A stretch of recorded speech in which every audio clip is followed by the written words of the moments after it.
Irmãos e irmãs, amigos e amigas, é hora de nossa liturgia da palavra. Deus nos fala.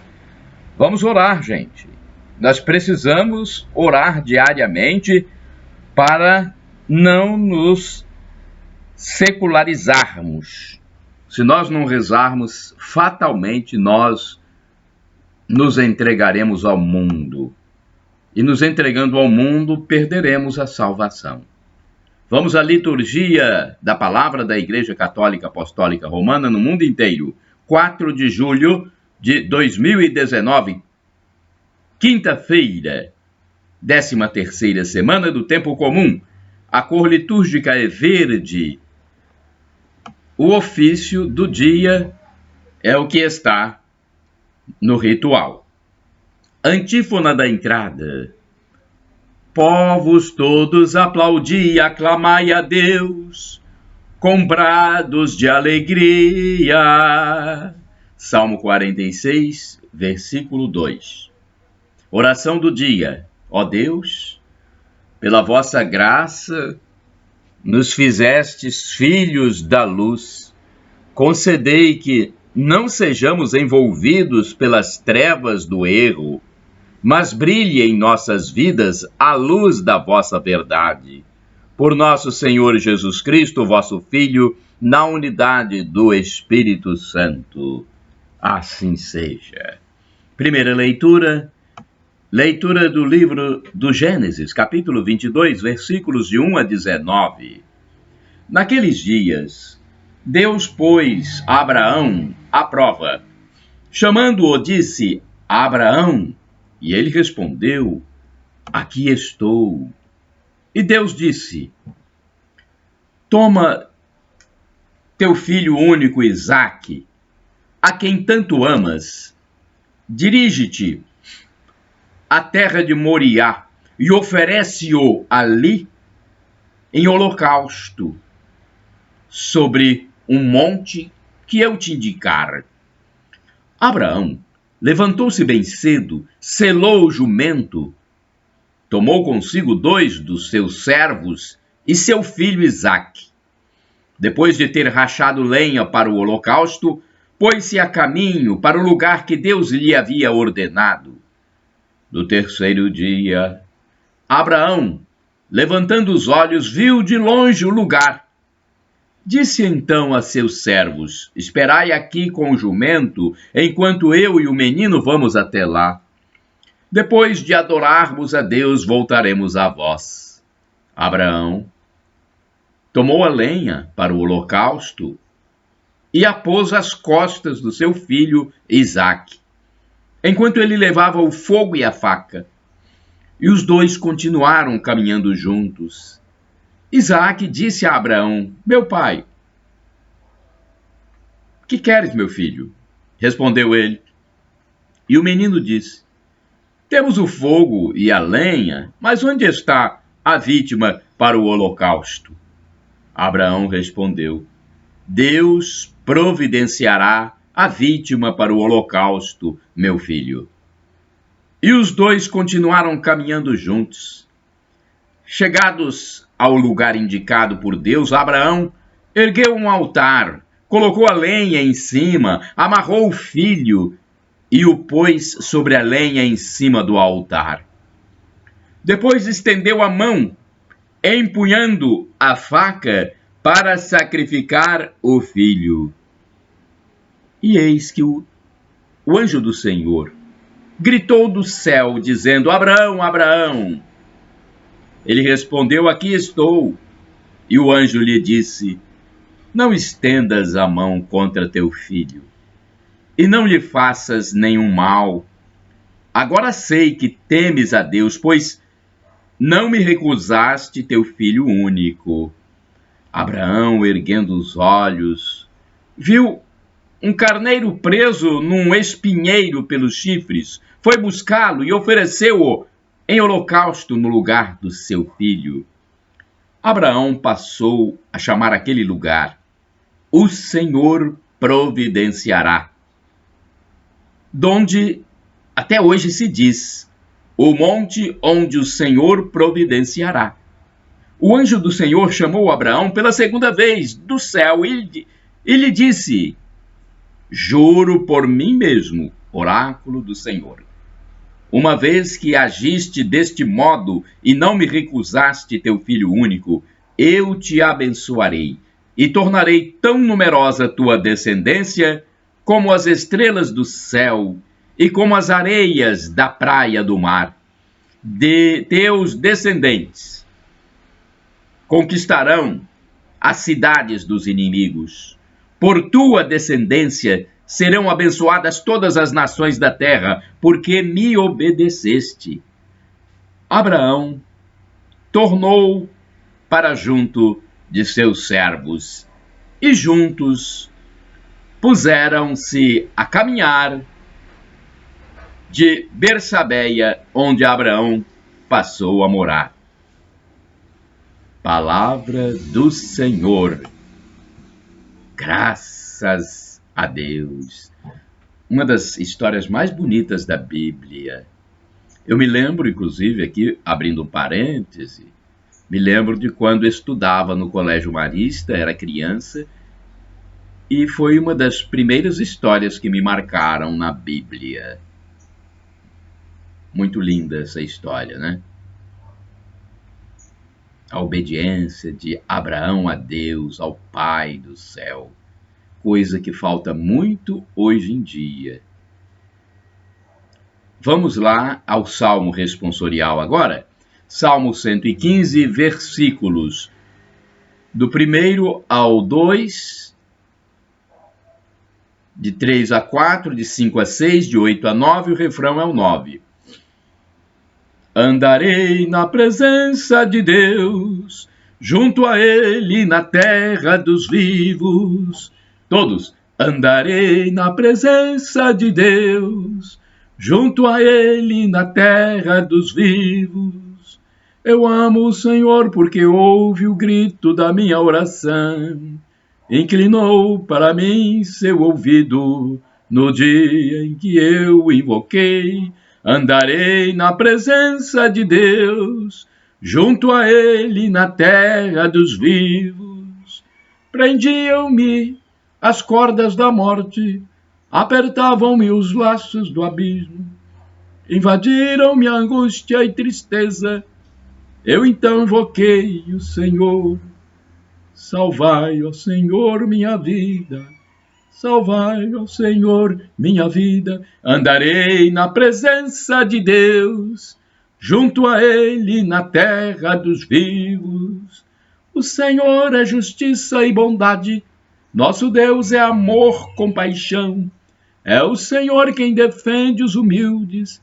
Eu estava oprimido e salvou-me. Andarei na presença de Deus, junto a Ele na terra dos vivos. Libertou-me a vida da morte, enxugou de meus olhos o pranto e livrou os meus pés do tropeço.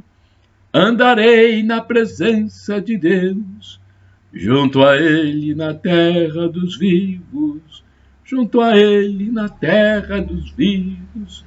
Andarei na presença de Deus, junto a Ele na terra dos vivos.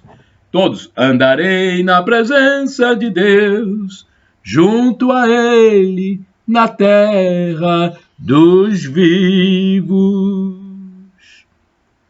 Aclamação ao Santo Evangelho. Aleluia, aleluia, aleluia, aleluia, aleluia, aleluia.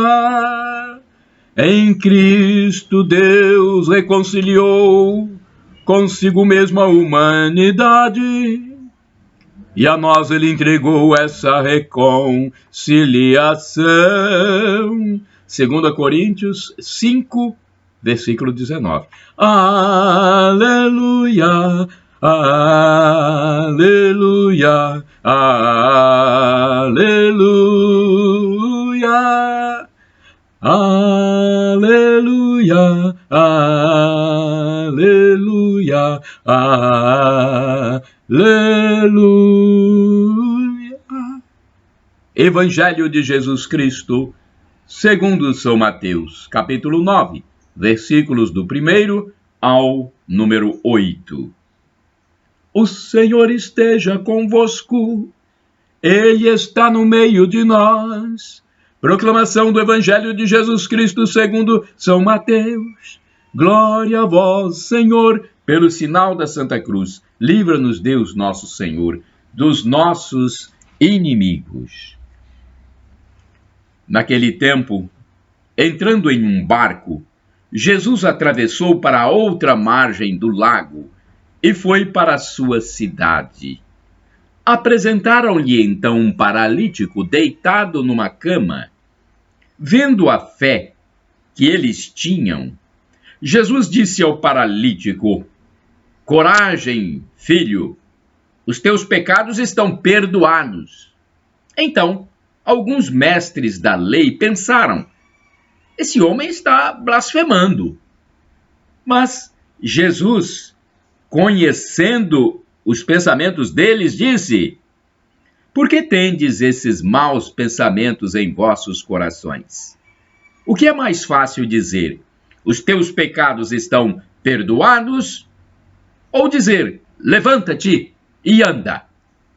Pois bem, para que saibais que o Filho do Homem tem na terra poder para perdoar pecados, disse então ao paralítico: levanta-te, pega a tua cama e vai para a tua casa. O paralítico então se levantou e foi para a sua casa. Vendo isso, a multidão ficou com medo e glorificou a Deus por ter dado tal poder aos homens. Palavra da salvação. Glória a vós, Senhor. Vamos agora ao texto de Antônio Carlos Santini, que é a liderança maior da comunidade católica Nova Aliança. O e-mail dele é santini@novaalianca.com.br. É a liturgia comentada, a reflexão, a homilia. Teus pecados são perdoados, é o título do texto do Santini. Vamos lá. É reflexão sobre Mateus 9, de 1º a 8. Deus é assim, sempre exagerado. Só queríamos andar de novo, mas Ele vem e perdoa nossos pecados.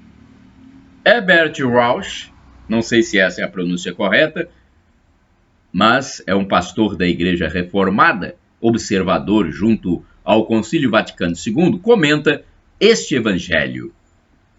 Vamos então saber o que ele comenta. Ao longo de toda esta passagem, corre um frêmito de alegria e de esperança. As testemunhas estão perturbadas e comovidas e pressentem por trás da cura e da libertação a mão de Deus, que faz novas todas as coisas e muda a face do mundo. Ao mesmo tempo, porém, diante desses sinais anunciadores, tudo aquilo que se sente ameaçado e questionado pela novidade do Evangelho se põe a reagir e a se inquietar. Reservas, objeções, acusações são formuladas contestando a Jesus, sua qualidade de Messias. Assim Deus age sempre. Diante da manifestação de seu reino e de seu poder, dividem-se o espírito ou os espíritos e os corações. Entre a alegria e o medo, esperança e terror, fé e incredulidade. Há os que acolhem o reino, há quem o rejeite. Alguns são conquistados, para outros, Jesus se torna ocasião de queda. Pela primeira vez, vemos Jesus proclamar o perdão dos pecados. Esta é a forma concreta e pessoal que assume a boa nova quando ela é dirigida a alguém. Aqui, Jesus ordena ao infeliz que tenha coragem, porque seus pecados lhe são perdoados, e o chama meu filho. Esta palavra não é um encorajamento banal, como podem distribuir os médicos. Nem é uma promessa para mais tarde. Jesus afirma como um fato que esse homem, por ele escolhido como um pai acolhe seu filho, já recebeu o perdão de seus pecados. E isso é verdade simplesmente porque Jesus o declara. Não se diz que o paralítico viera a Jesus para isso. Se ele pretendia algo exatamente, era a libertação do mal que o mantinha preso ao leito. No entanto, é isto que Jesus lhe dá de início por sua palavra, o perdão dos pecados. E não acontece nada mais. O homem continua preso à sua enfermidade física. Diante de tal palavra, é preciso decidir-se, ou tomá-la como verdadeira ou rejeitá-la. Se não se crê que Jesus tem esse poder, só se pode recusar sua graça e tratá-lo como blasfemo. É o que fazem os escribas, mas o milagre vem confundir sua incredulidade. A declaração do perdão dos pecados, Jesus acrescenta a cura física, a fim de que saibam que, ao duvidar de sua palavra, eles tinham duvidado de Deus. Orai sem cessar. Em ti, Senhor, se encontra o perdão. Salmo 130, versículo 4. Santo do dia. Aliás, é uma santa, Santa Isabel de Portugal, nesta quinta-feira, hein? O santo do dia é uma santa, né? Dia 4 de julho. Santa Isabel de Portugal, 4 de julho. No ano de 2019, estamos aqui para fazer uma pequena biografia que é escrita pelo padre Evaldo César de Souza, missionário redentorista. Ele escreve para o site a12.com, da Rede Aparecida de Comunicação. Mas eu gravo este vídeo para que vocês divulguem livremente.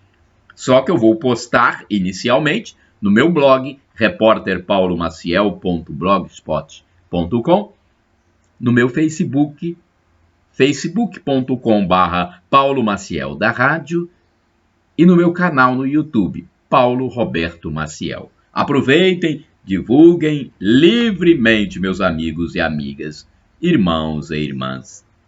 Santa Isabel de Portugal, santa do dia 4 de julho. Isabel nasceu na Espanha em 1271. Foi criada pelo avô, olha só, e recebeu uma formação perfeita e digna no seguimento de Cristo. Tinha apenas 12 anos quando foi pedida em casamento. Olha só como eram as coisas antigamente. É um acréscimo meu, hein, essa consideração aqui. Vamos seguir o texto. Seu pai escolheu o herdeiro do trono de Portugal, Dom Dinis. Isabel é tida como uma das rainhas mais belas da corte espanhola e portuguesa. Além disto, possuía uma forte e doce personalidade. Era muito inteligente, culta, diplomata. Ela gerou 2 filhos com o rei, Constância e Afonso, herdeiro do trono de Portugal. Mas eram incontáveis as aventuras extraconjugais do rei, tão conhecidas e comentadas que humilhavam profundamente a bondosa rainha perante o mundo inteiro. Criou os filhos, inclusive os do rei, fora do casamento, dentro dos preceitos cristãos. Isabel foi vítima de desavenças políticas, foi caluniada e humilhada por um cortesão. Mesmo assim, ocupava o seu tempo ajudando a amenizar as desgraças do povo pobre e as dores dos enfermos abandonados com a caridade da sua esmola e sua piedade cristã. Isabel fundou vários mosteiros e obras sociais.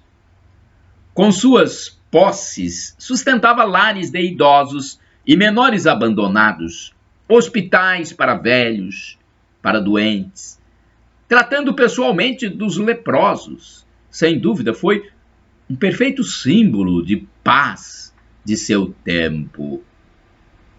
Quando o marido morreu, Isabel se recolheu ao mosteiro das Clarissas de Coimbra, abdicou de seus títulos de nobreza, indo depositar a coroa real no altar de São Tiago de Compostela. Doou toda a sua imensa fortuna pessoal para suas obras de caridade. Viveu o resto da vida em pobreza voluntária, na oração, piedade e mortificação, atendendo os pobres, atendendo os doentes, os marginalizados.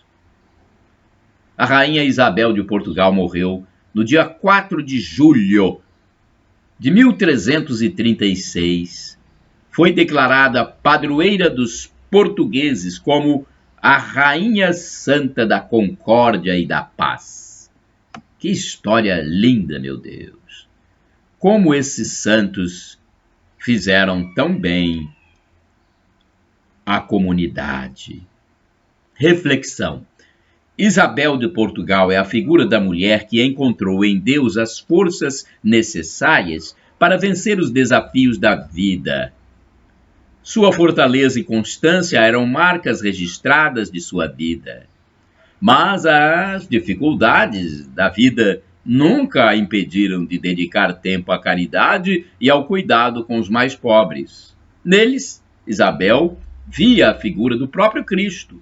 Sejamos nós também constantes na fé e solícitos ao trabalho para com os mais abandonados. Oração. Guardai-nos, Senhor, sob a vossa proteção, e pela intercessão de Santa Isabel, fazei-nos verdadeiros discípulos de Jesus Cristo, vosso Filho e Senhor nosso. Amém. Santa Isabel de Portugal, rogai por nós. Nós, católicos apostólicos romanos, acreditamos que os santos, as almas dos santos, estão em comunhão com Deus. Por isso pedimos que roguem por nós. As almas dos santos estão com Deus, gente. Tem alguém que duvida disso?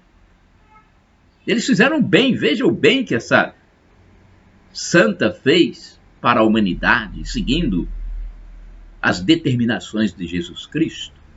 É lógico que Jesus já acolheu a alma de Santa Isabel de Portugal. Shalom Adonai, que quer dizer a paz do Senhor. Maranata, vem, Senhor, é um termo grego usado por São Paulo para esperar a nova vinda de Cristo. Vem, Senhor.